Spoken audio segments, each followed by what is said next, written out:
Welcome to USA TV Talk Live for this day, September 20th, 2011, a rainy fall day in Connecticut. My name is Chris Ponte. My co-host, Angelo Notaro. How you doing, brother? Knuckle it up early? I am doing great. I am doing awesome. It's been a couple of weeks since we had our last episode, which I think has gone over well. I've had a lot of good feedback about it. We really touched on some awesome things, some things personal, some things worldwide. But like I said, I think me and Mr. Pantene here are a tremendous duo, kind of like in the Batman and Robin role. And I'll play Robin. And I was very excited that Robin over here got here just a few minutes ago, or else I was going to have to try to carry this thing on my back, for an hour, and that wouldn't have worked. But be it as it may, we're here, and we're going to start off by doing a little old business. From our show 2 weeks ago, we were talking about the Mayweather fight that took place last week or the week before. From a boxing specialist view, how did you see that fight? Was it what you thought? That fight was basically what I called it, and I had told many friends. What do you, obviously they asked me, being the boxing professional, you can call me that, I guess. But I really thought it was a mismatch. I thought Floyd Mayweather basically is a tremendous piece of work as a fighter, tremendous hand speed, tremendous defense.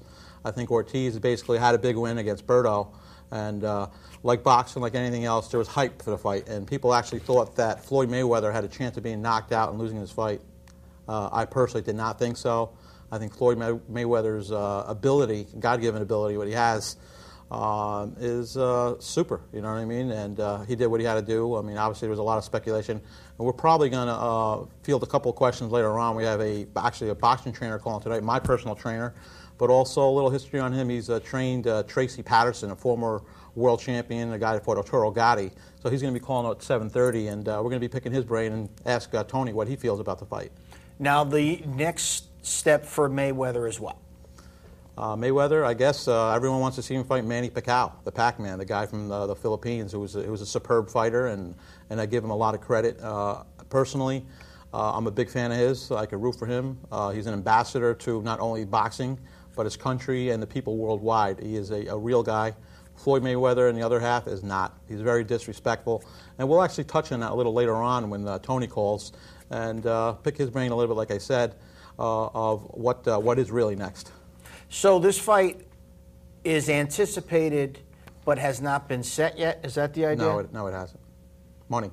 Yeah, exactly. He's demanding $100 million, Cool. Some of the other things we're going to get into in the course of this hour is the NFL. We're through Week 2. The MLB season is winding down. We have the playoffs that are just around the corner. And Connecticut is a big, big college state. A lot of fans of college sports in this state. And something happened very quickly over the weekend. There was an announcement that both Pittsburgh and the University of Syracuse are moving to the ACC, and they expect UConn to do the same, which will further jumble my geographical mind, because now Texas is going to go out and play the Pacific 10 or the Pacific 12, and it seems like the whole country's getting jumbled right now of conferences. I guess there's a difference between the strong basketball schools and the strong football schools. Evidently, college football wags the dog, and now these basketball schools are like, I'm going to take care of myself and get out while the getting's good. Well, I'm a little hurt by that decision. I mean, most likely not a football decision, for a basketball division. Correct. Situation. UConn is basically, they're a dominant team here in the state as well as nationwide. I mean, they've won many championships. Jim Calhoun is probably the dean of basketball coaches. Both men and women. But, both groups are doing great. And they've battled Syracuse, and they've battled Pitt, basically for the last forever. You know what I mean? Those are two elite teams of the Big East. Exactly. I mean, have basically made a lot of pros, out of those colleges. Absolutely. So I'm really sad that they did that. What the Big East is no longer the Big East. It might be just called the Little East. And one day it's almost going to be like they're going to have one big conference the United States of America, and put 200 teams in it because they have broken down the barriers geographically. Remember 2 years ago when Boston College ended up in the ACC, right? And then Notre Dame and Marquette and Cincinnati, who were Midwestern schools, jumped to the East.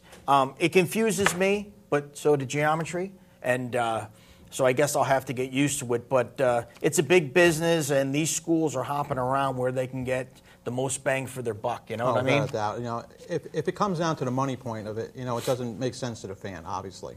But financially to a college, maybe they're struggling. I don't know, or maybe monetarily value over a period of years, they'll make a lot more money. That's fine if you're the college. But to the fan, Big East basketball is great. It goes all the way back to the Patrick Ewing era and the Chris Mullin era. Right. And eliminate and take some of those teams and put them in another division over money. That's crazy. And personally, I'm a Pitt fan. And I love seeing Pitt play UConn and some of the other colleges, St. John's and Georgetown. Right. That's actually a little disheartening that basically a team from the East is going to relocate their business to the South. I guess it's the same thing as business these days, right? People are moving factories down south because it's cheaper and they make more money. So. Absolutely. So we'll be getting into that. You can call in live, 203-792-4101. The phone is to my right. We will get you on and we'll talk some sports. Like we said, NFL through 2 weeks. Locally, Jets 2-0, Giants 1-1, New England 2-0. And my co-host Pittsburgh Steelers are 1-1, and they rebounded nicely after a Week 1 thrashing to the hands of the Baltimore Ravens. Thanks for reminding me of that. Those 7 turnovers really were a great thing. You know what? They rebounded, key word. Right. They didn't beat the elite of the NFL, but they basically came on and opened a can of whoop butt on the Seattle Seahawks, 24-0. You expected them to win. It was a good thing. It was a rebound. But the big thing now we heard about recently was last night was the Yankees' Mariano Rivera. Yes. And I'm a big Yankee fan, basically becoming the all-time save leader. Okay. I actually added a little joke on Facebook. I said, what? He's second in my league. He doesn't have as many saves as Jesus Christ. Right. He's billions away. But Absolutely. He's the closest thing to God in New York. That's because Jesus can get out righties and lefties. That is correct. That is correct. Well, looks like we have an early participant into the show. We're very, very excited about that. Let's see if we can punch him up. Hello, you're on the air. Hello, you're on the air. Hey, Chris, how are you? Good. Chris, Big Ange here also. Who's this? Who's this, bro?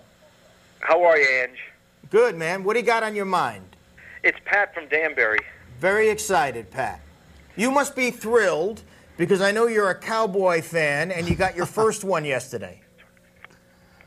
Or Sunday. Yeah, but we may have lost Romo.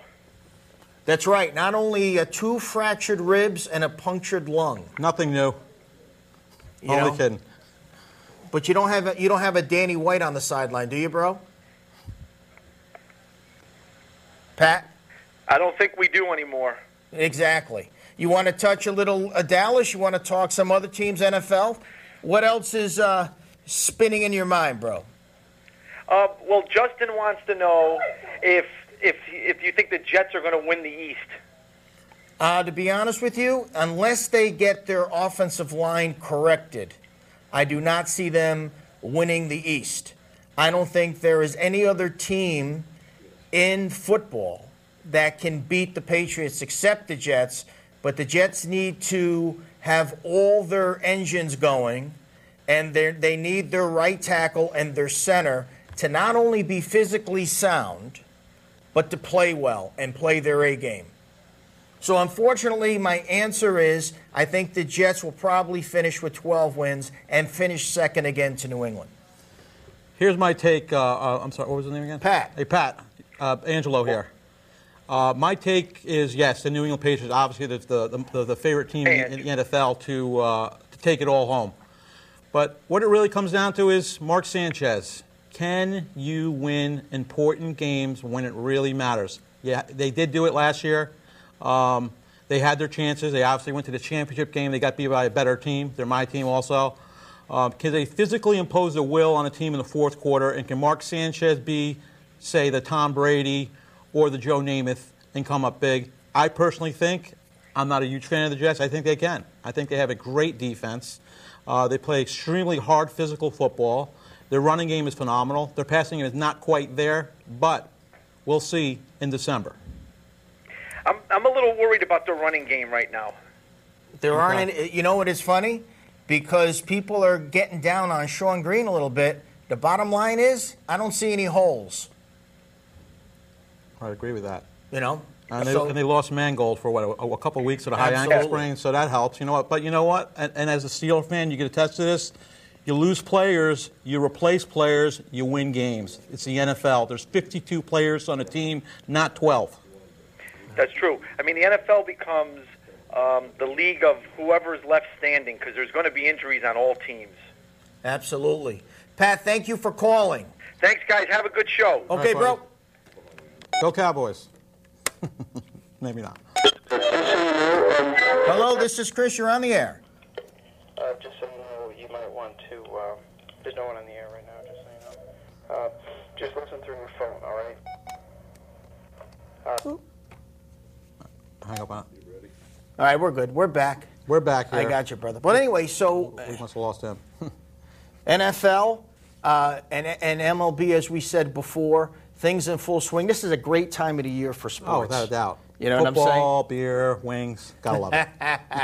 Absolutely. And we also have some world news going on. I love studying that. And if you wondering what the heck is going on in the world, I spend a lot of my time trying to figure that out for you. And to give you a little bit of an update from where we were 2 weeks ago, Greece and Italy are tinkering on default. So that's something to watch because it seems when Europe shakes, it adversely affects our stock market here in America. So that's something that you all should keep in mind.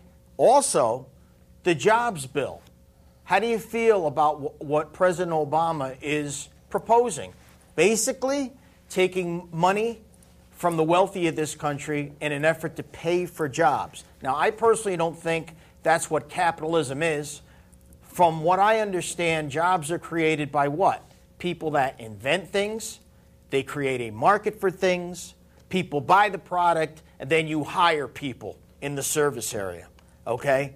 But it looks like we are getting into more of a socialist country where the government will just take from the wealthy and even the middle class to provide jobs. And whether that's bad or good, I don't think it's good, but maybe you have a different idea, and you can call in and we can chat about that situation. And also, the Federal Reserve. It seems like we can't go a week without talking about them, and they're going to be considering a quantitative easing their third, which will devalue our dollar. So now we're looking at whether or not you want to go to the Stop and Shop and pay $8 for carrots. That should make everybody excited, but that's what we're looking at. So it's a nightmare out there, and that's why I dig the sports world because we can at least relax from all that craziness, right, and move forward and think about more pleasant things, at least for the short term. Sure, without a doubt. I mean, the stress relief of watching football all day Sunday in your sweatpants and enjoying life for what it is, enjoying your team, rooting for your team, rooting against your team. You know what I mean? Absolutely. That's what football's all about. And the conversation Monday morning at work is a great conversation. You know, the water cooler conversation, and Monday Night Football also. So sports basically, I think someone said it, one of the great presidents we had, unites the world. You know, so. Football here in the United States is like no other sport, kind of like maybe like soccer in Europe and some other sports. It basically brings people together. It gives you something to talk about and maybe a little gambling too if you're into that. And you mentioned before about Mariano Rivera. He just passed Trevor Hoffman and became the all-time saves leader. And here's the dirty little secret. Trevor Hoffman saved 50 games a year, after 50 games a year, after 50 games a year. Great. But you know what? Here's the dirty little secret. Rivera has been involved with 5 world champions. Okay? His saves had a little more weight to them. There are a lot of people in Major League Baseball, okay, that can save games in April, May, in June, and even July and August, and can have gaudy numbers, but it takes a special reliever to save the games in September and to save the games in October. That was Rivera's greatness. Whether or not he got this record of 600, he could have retired at 500 and still have been the best there's ever been. Why? Because he saves the big game. You know what? Right? Exactly, without a doubt. And there's no nicer feeling, or maybe more pumped up feeling. And if our fans out there never got a chance of being in Yankee Stadium and hearing Mariano's music come on, Enter Sandman. The Sandman. It's like mama coming out with a pie, dessert time, baby. It's sweet, and you know it's going to hit the spot. And he's just a dynamic athlete. He's not built like a horse. He's not 6'5", 280 pounds. Basically, he's a guy, if you met him on the street, and I have, is actually a pretty frail guy. He's like maybe 165 pounds, but he throws it, man. And that sinking fastball he throws and that split finger, nasty, totally nasty. And as a Yankee fan, I can enjoy that. And I would tell my nieces and nephews, this was the man, and he is the man. And pitching is only half of what he's all about. I know someone that took their kids to listen to him speak in Ridgefield a year or two ago, and he's a grade A human being. Right. A quality guy, somebody that if you wanted to look at and emulate, you're in safe grounds, especially if you have a young son or daughter that looks up to him. They will not be disappointed because he's that type of a human being. And unfortunately, the more and more we talk about sports, the less and less that there are those types of people. But that's what Mariano is all about. So, like I said, 203-792-4101. We are at 7:19. At 7:30, we'll be switching our attention to boxing as my co-host's manager will trainer. Right. Well, that's trainer right. Extraordinaire. Trainer comes in, and Angelo is a champion, so he demands respect. And to be a trainer of a champion, you get similar respect. So we'll talk a little boxing at 7:30. Like I said, there's always things going on in the world. You want to chat Israel, Palestine. The Palestinians are looking for what statehood this week. That should make the Middle East bubble even more. And I always enjoy following that from a biblical perspective. So that's something that always interests me. Maybe it interests you. And we'll check that out. Okay, we have a phone call coming in. Let's see what's what. Hello, you're on the air. Hey, yeah, this is Bill. How you doing? Hey, Bill, how are you? Good, good. I want to clarify something tonight. Your first Cowboy fan that called in, Pat, correct. This is the real number one Cowboy fan around here in Danbury. You know what that is. I understand you put that on your tax form. How about them Cowboys? That's right.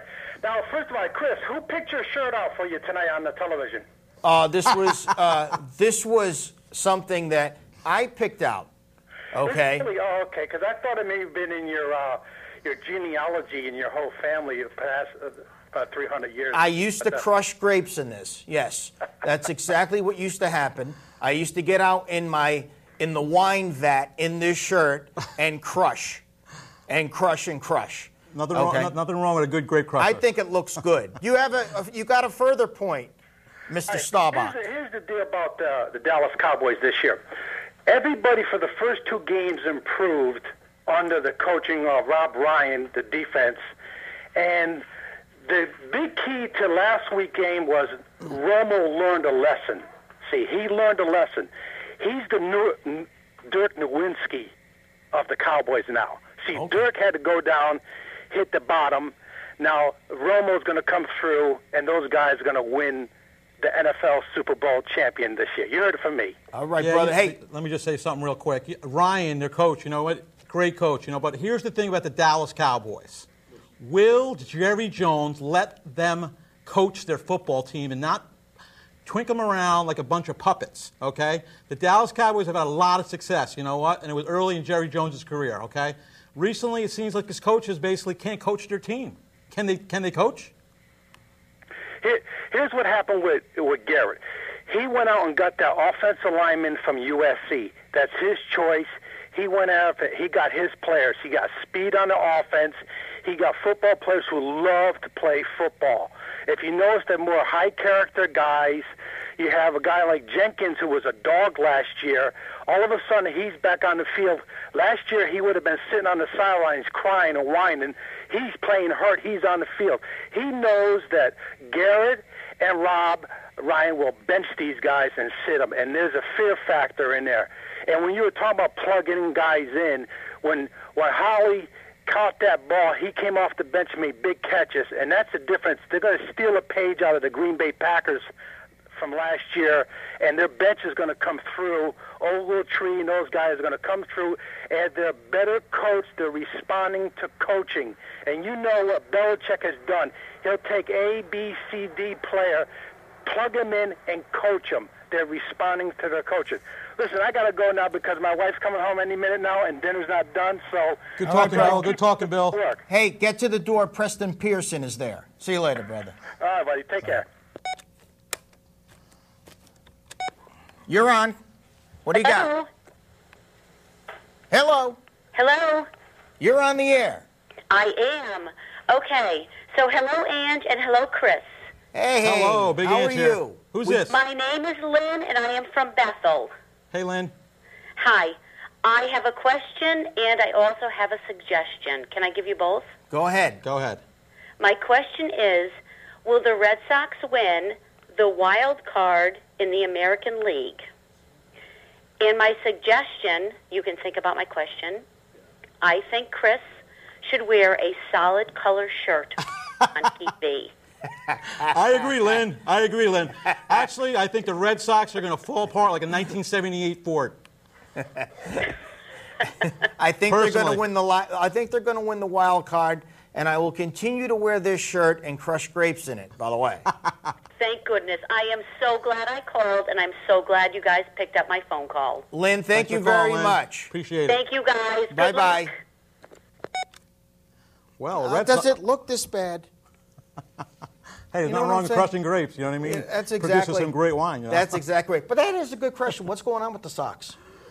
As of a week ago, I think they were falling a little bit apart. They had lost some key games. They lost to the Orioles, so a couple games there, and, I don't know. As a Yankee fan, personally, I don't like to have a vendetta against any other team, but the Red Sox are one of those teams. I would love to see them fall apart like the Yankees fell apart when they were up 3-0 in the AL Championship Series. So. Well, it's interesting because Carl Crawford left the Rays to join the Red Sox due to the almighty Buck. And now the Red Sox and the Rays are neck and neck. I believe it's one game in the loss column as they head into the last 10 days of the season. So it's funny how that works out. Yeah. It looked like the cards were stacked in the Red Sox favor this year, but every team has slumps. They've had a real difficult time pitching. I think all the teams in the American League East have had difficulties pitching this year. And unfortunately, with the Red Sox, it's happening at the worst time after Labor Day. Obviously. Right. At the beginning of the season, basically, as a Yankee fan, we had to hear about what the Red Sox were built to win championships, and they're going to win this year. And basically, I think the Yankees have really come across to a lot of their, not so much Rivera. I mean, Rivera's done a great job. Their middle pitching has really made the Yankees what they are. You know what I mean? They won a lot of key series. They basically went up to Boston and won some key games against the Red Sox. They've gotten stronger, and the Red Sox have gotten weaker. Now the question is, can any team out there match up with the Phils? I don't believe so, because I think Halladay and Oswalt and Hamels and Cliffley are just going to be too much for any team, not only in the National League but the American League. There is no American League team out there that has that kind of pitching depth. Without a doubt. And that's what it comes to. In the playoffs, if you have three solid starting pitchers, you most likely win the World Series. I think the Phillies have a very good chance. And not only their pitching, they manufacture runs. They steal bases on you. They lay the bunt down. They sacrifice. And half their lineup, basically, at the end of the game, you can't recognize what jersey they're wearing because they hustle and they bust their butts off. You know what I mean? That's what wins baseball games. And they play great in their park. And they have home field. They will have home field not only in the National League playoffs, but they will have home field in the World Series due to the NL's victory in this year's All-Star game. So that's going to which I think is a make it more. Rule, but, okay. Well, I agree that too. Yeah. 7:26. We're 4 minutes away from a short break, and then we'll be back talking boxing. And whatnot. So a lot of different things going on now in sports, basketball. It looks like that's going to be on hold. The lockout moves on, and we're probably not going to get NBA hoop until the turn of the year, January, February. So right now we got to stick with the beginning of hockey, the MLB, and all what's happening in the NFL and college sports. So this is where we are in September the 20th here on USA TV Talk. Our phone number is 203-792-410-4101. You can call and make fun of my shirt. You can talk Jets. You can talk Steelers. You can talk UConn, whatever you want. I can only take this abuse for another half hour, right? And then I'll make sure I wear the same thing next week. So that's what we're saying. How are things in your industry, Angelo, the auto industry? How are sales, and are people out there and percolating? Good question.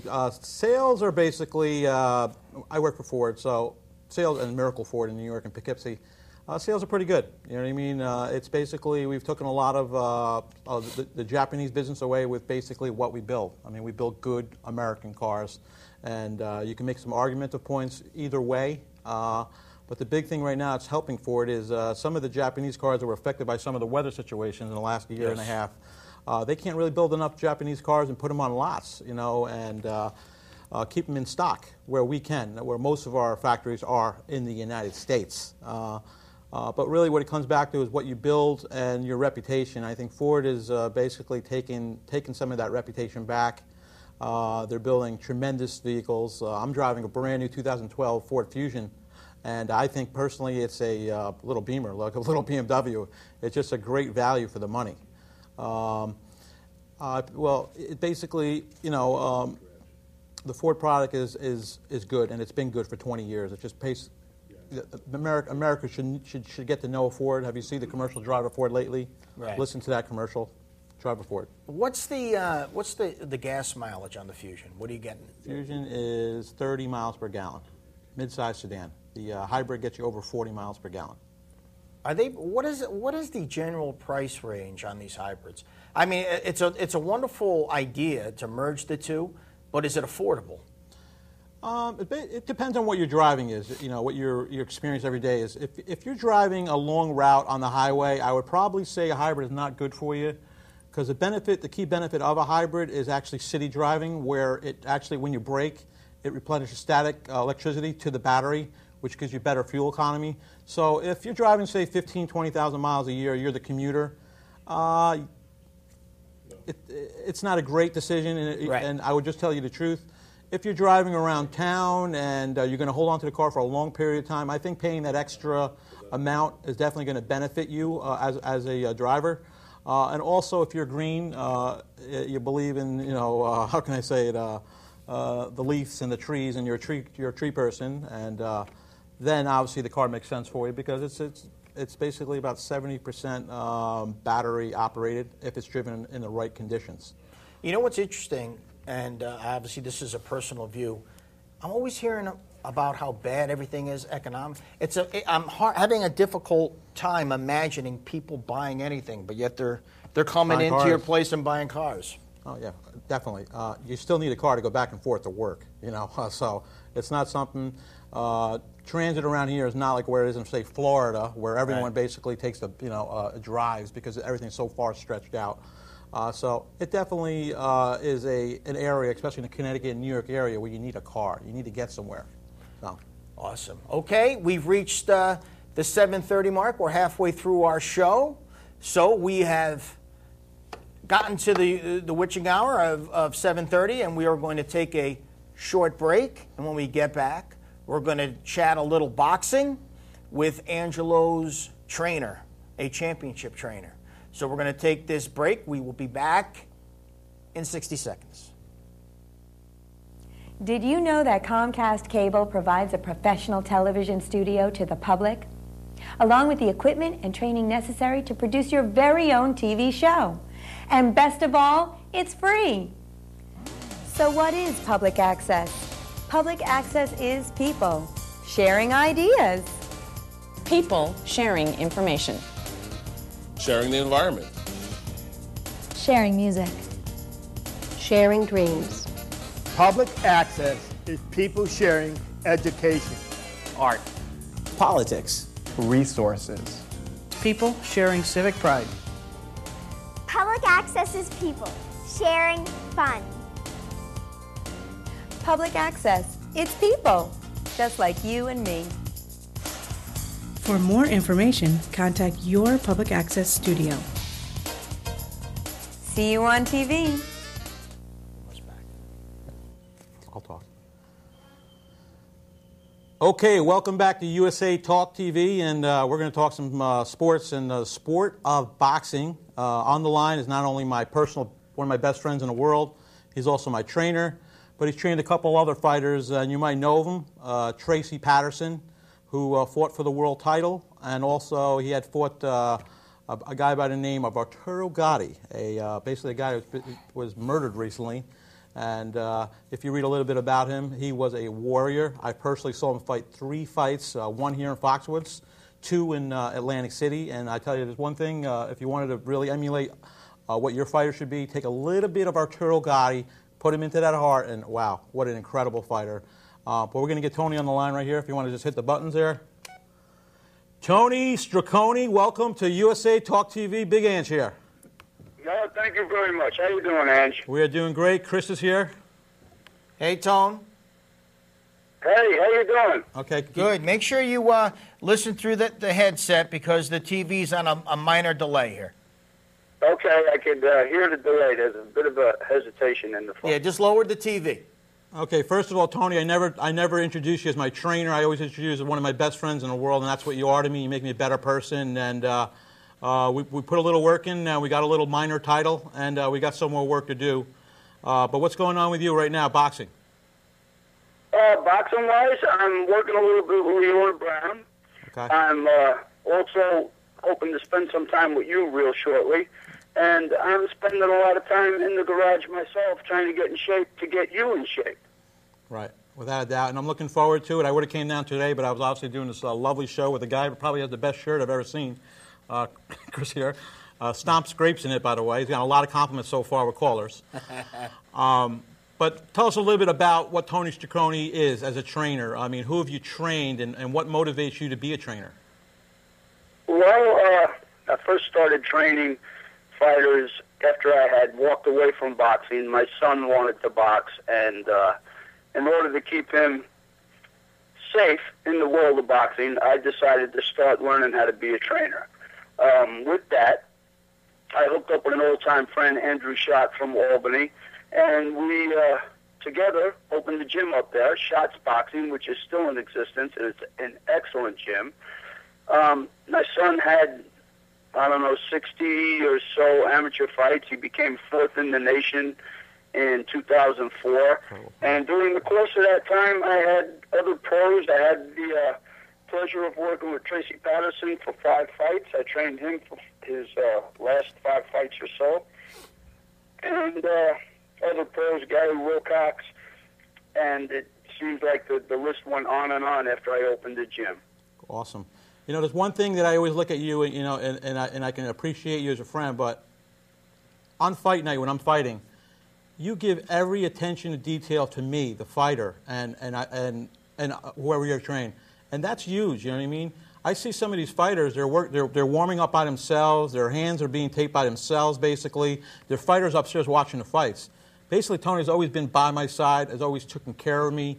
Always worried about my health situations, and always pushed me and motivated me with words. He never got, how can I say it, to a situation where, like, I never said it once, but like, why am I training with this guy? It's a total opposite. It's a joy to train with you, and I can see why Tracy Patterson would want to go into a title fight with Tony Straconi. Now, Tony, just to shift a little bit, there was a big fight over the weekend. I'm sure you heard about it, right? Oh, yeah. Yeah. What is your take on what happened with Floyd Mayweather's knockout Saturday night, and what do you think of Floyd Mayweather as a fighter and Ortiz as a fighter? Well, my take on the fight. I'll be honest with you.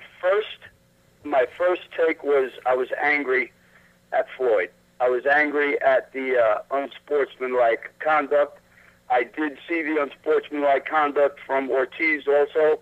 The headbutt was just a sign of frustration. And he got a point taken away. Cortez was right on it, took a point right away, as he should have.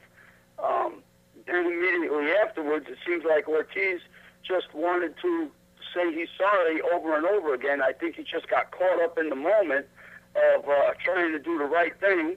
And he did a thing that you're taught from the first day you come in the ring. You're taught to keep your hands up at all times, protect yourself at all times. And he was in the mode of saying, I'm sorry, and he got whacked and he got knocked out. Now, what bothered me most about it was that Mayweather, prior to this, just spoke so much of how he's on another level. He is of an elite level of boxers that no boxer has reached. Not Sugar Ray Leonard. No boxer has reached the level that he's at. And if he's at that level, well then, why you take a cheap shot to win? Why didn't if the knockout would have happened maybe a couple of rounds down the road, but why do you have to make it look cheap? Because everybody that watched that fight, everybody that bought that fight, will never buy another pay-per-view fight. And that also is just like putting a nail in the coffin of boxing. It's just like close the door. Boxing is not the sport we want to watch anymore as a spectator. Let's open the door to MMA, which I have nothing against MMA. I love it, but I love boxing also. So Mayweather's actions just showed me that Ortiz was getting to him. Ortiz was starting to get to him and frustrated him too, and possibly hurt him. So he took the cheap shot to put him out. Right. I just think that the fight was a disgrace from the beginning to the end, and it had all the makings of being a great, great fight. I hope Pac-Man does not give Mayweather a shot. I hope that he gives Ortiz a shot and leave Mayweather out of the picture and all his greatness and all his talking. Just leave him out of the picture of boxing. That's what I'm hoping for. Right, and that's what's wrong with boxing. We talked earlier about Mariano Rivera being such a great guy and an asset to baseball and his surroundings and giving to his community. Boxing has not had somebody like that since Oscar De La Hoya, someone who thanked America, not dissed America. To make matters worse, a great boxing guy, and you could have your opinions about how. I forgot the announcer for HBO.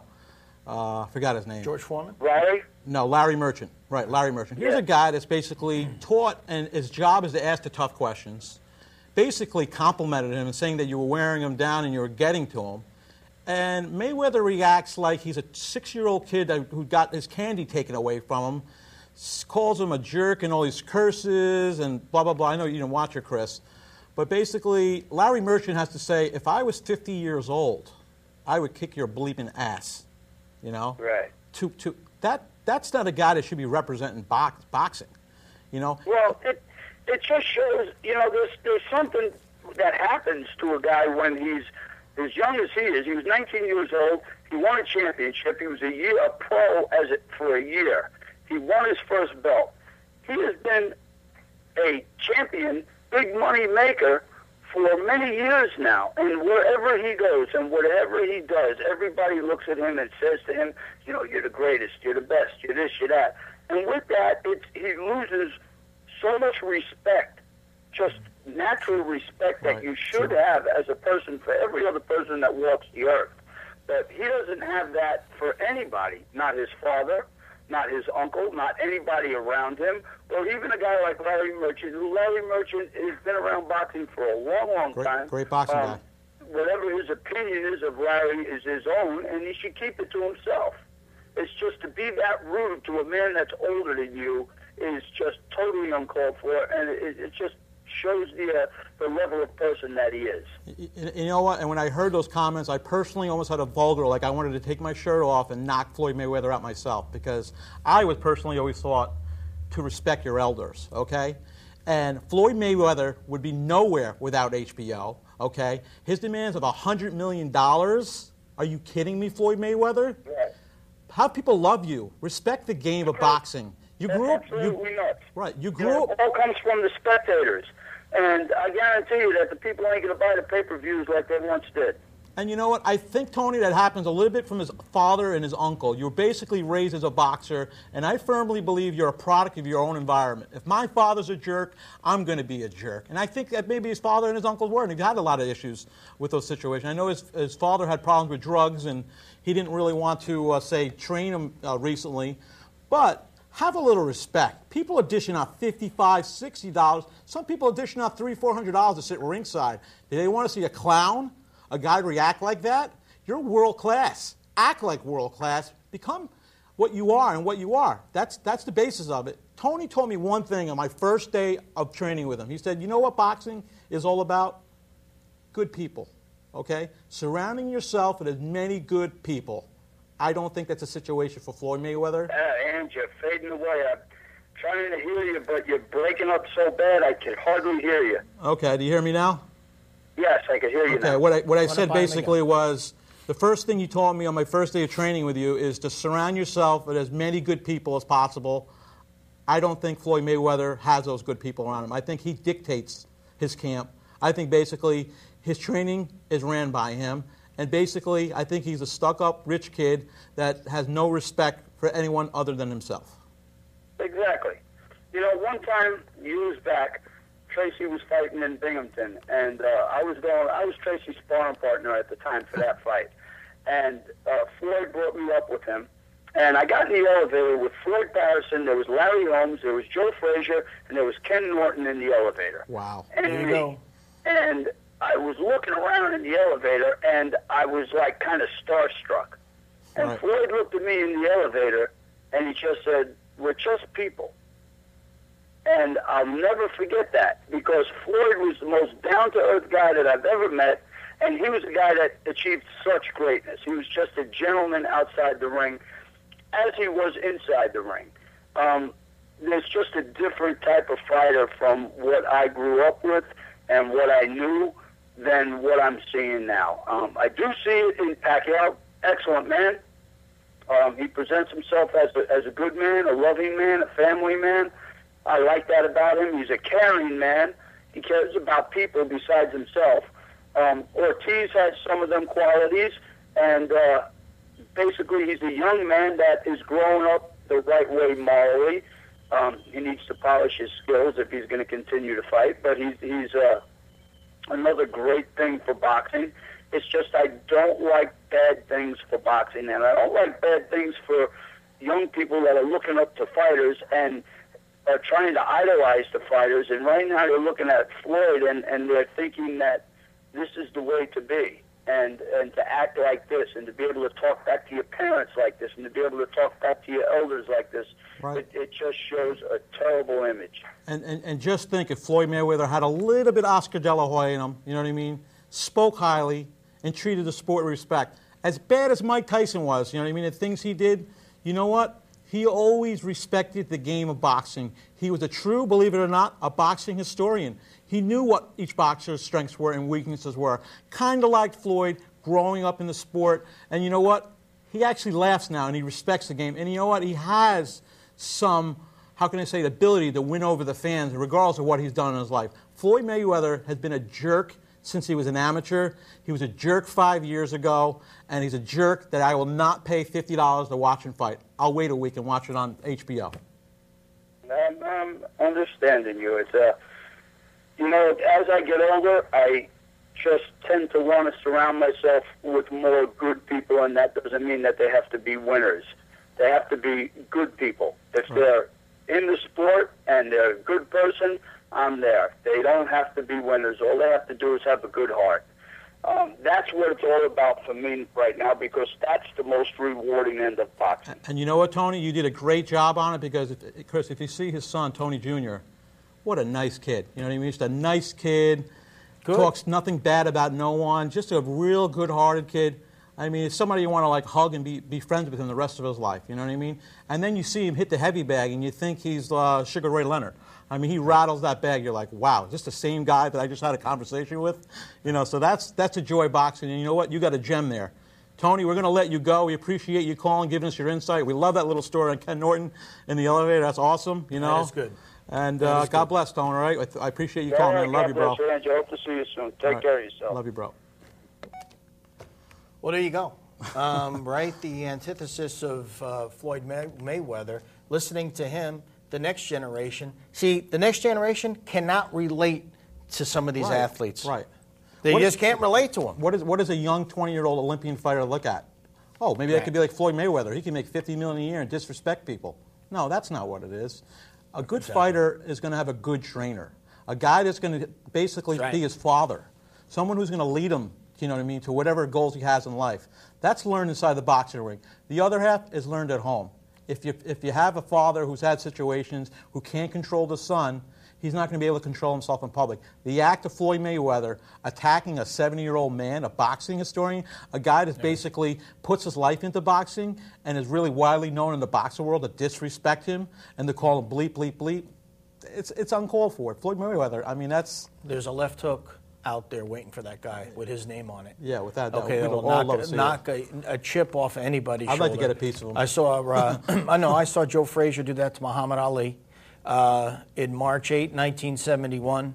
And it humbled them because they get in their mind that not only are they the greatest, but they're the biggest and the baddest, and they can draw the top dollar, and then people get tired of them because they're just grade A idiots.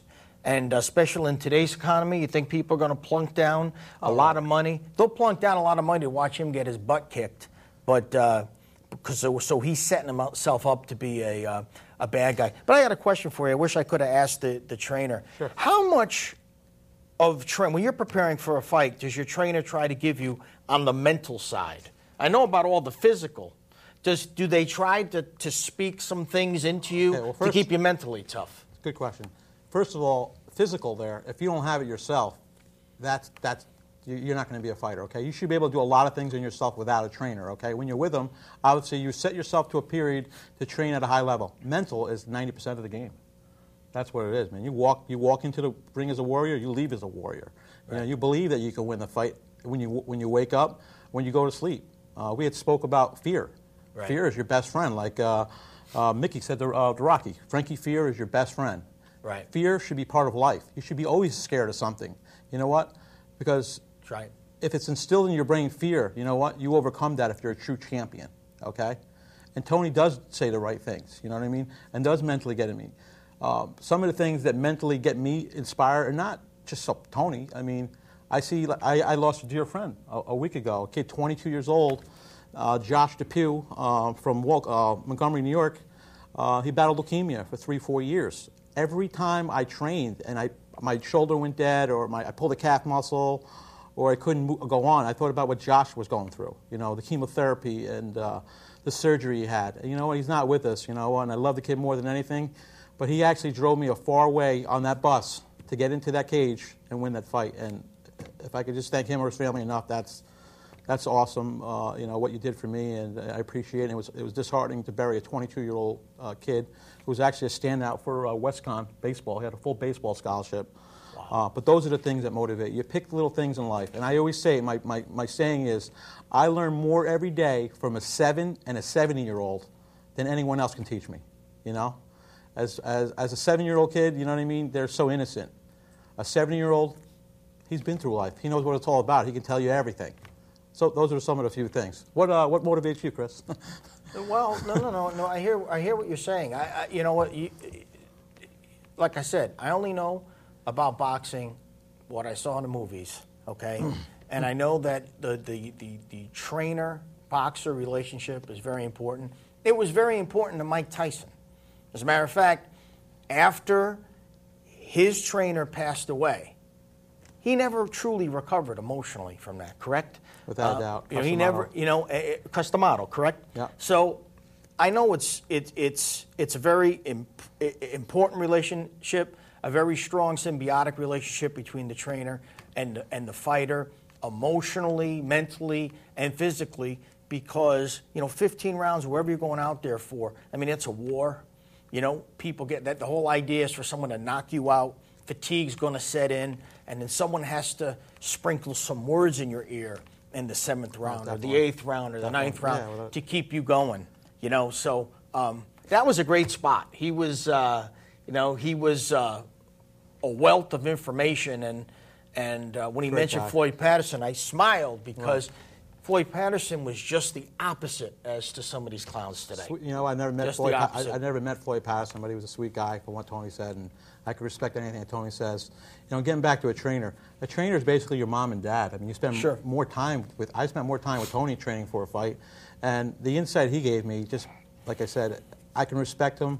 He's had a lot of personal injuries himself. He's also a great ex-triathlete, believe it or not. Really? So he really teaches a lot and everything. The best thing about me is spending time with him and just learning and becoming a better fighter and a better human being. That's what life is all about, not winning titles and all that stuff. Like you said, surround yourself, and you can relate to this, with the best people out there, your best friends. Form a circle and appreciate life for what it is.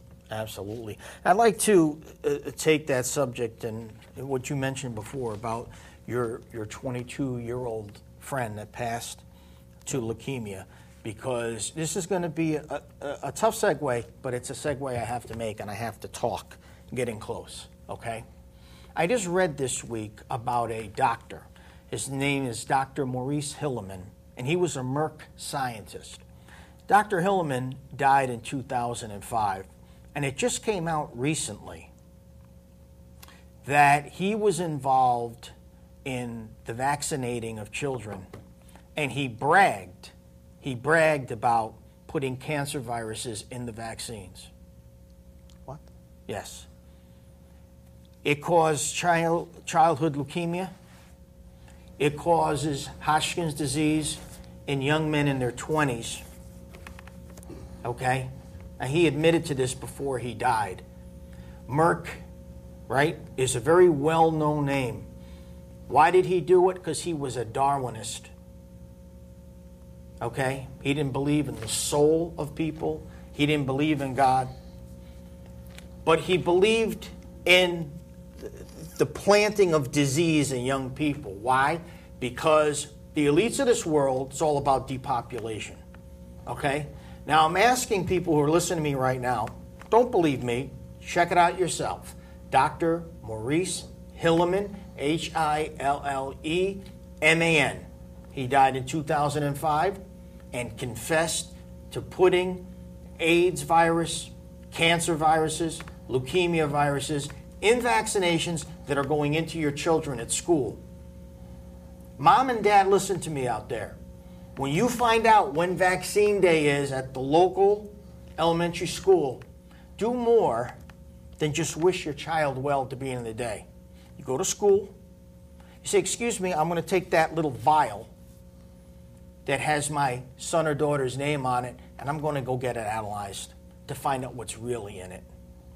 This is a true story. You want to know why autism is up 300% in the last 5 years? You want to know why? People are playing with these vaccines. Okay? I want you to think about that, and I want you to do more than just say, oh, that's terrible. I want you to protect your son or your daughter. That's real life stuff. Okay, we're back. I wanted to get that one off my chest. It's just disturbing to hear a story like that. I mean, unfortunately, it's not a story. It is true. Oh, this is a Merck scientist. As a matter of fact, in his group, they used to chuckle that the bad vaccines were going to the Russian kids first, and that we would beat them in the Olympics because those Russian kids would be carrying around tumors. This is how sick these people are. And that's disheartening to hear that, especially after losing a friend. I mean, you kind of think a little more into it. Exactly. I lost a brother at 25 to Hodgkin's disease. Okay? He lost a friend to 22. Okay? You're damn right it's personal. Moms and dads, do something about it. Stop trusting the state. Okay? Stop trusting them. There's a school in California, in the city of San Francisco, which all of a sudden decide if you're not vaccinated, your kid's not going to our school. You know what I say to that? Good. Homeschool them. Homeschool them, right. They'll be healthier. They'll be about 3 years ahead of their peers, and you will never have to worry about that. Okay? Dr. Maurice Hilleman, a Merck scientist. This is no joke. That's it's just upsetting to hear something like that would even happen. You know, absolutely. Look what you just went through. Who knows what could happen to that kid? That's horrible. That's terrible. Something to gnaw on and to think about.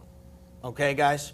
7:55. We have 5 more minutes. 203-792-4101. We're minus Al Brune tonight. Right? Yeah, where's Al? The big Al. He's training. He's training. He's like you. He's got a championship to win. Now, talk about being inspired, though. That guy is 65 and look what he's doing. 65 years old. You see the guy in the ring, and he's choking out a guy that's 40 years old or 30 years old. Al, got it. Hats off to you. You know what I mean? A heart attack 65 survivor. Years old. I hope I'm lucky enough to swing a golf club. never mind getting to the ring and choke somebody out. That's just. Well, his deal is martial arts too, or something. Yeah, you know what he's involved in. Tell people about. He's into grappling, basically Brazilian jiu-jitsu, more grappling. Gets in great condition with the sport. He has some good trainers in Sam Spino, and he's affiliated with the same promoter as me, John Carlo. He's a competitor. You know what I mean? He probably was born a competitor. He probably competed his whole life. And you know what? Why does the 65 stop you? You know what I mean? I'm 40 years old and I'm going strong. I've gotten better as actually I've gotten older. So, hey, listen. No, absolutely. You know what? And Al was like that. You know, he was in the teaching profession, still is in the teaching profession. Right. He was never afraid to speak his view. And now he's doing things. I mean, that's an inspiration for people. Hey, we can't turn back the clock. People get all bummed out on their birthday. Oh, what's the alternative? Right. What's the alternative? Right? Look what George Foreman did. He won the boxing belt at 45 years old. God bless him. Okay? 45 years old. Right, we're going to wrap up the show. We're gonna wrap this up. We got about 30 seconds to say goodbye. Just real quick, we see Mariano Rivera, what he can do to the United Nations with baseball. A hero is at home. You know, look at your parents. Heroes are born at home. Teach your kids to be heroes, not like Floyd Mayweather. Absolutely. Chris Ponte, Angelo Notaro, USA TV Talk, September 20, 2011. Good night. Good night.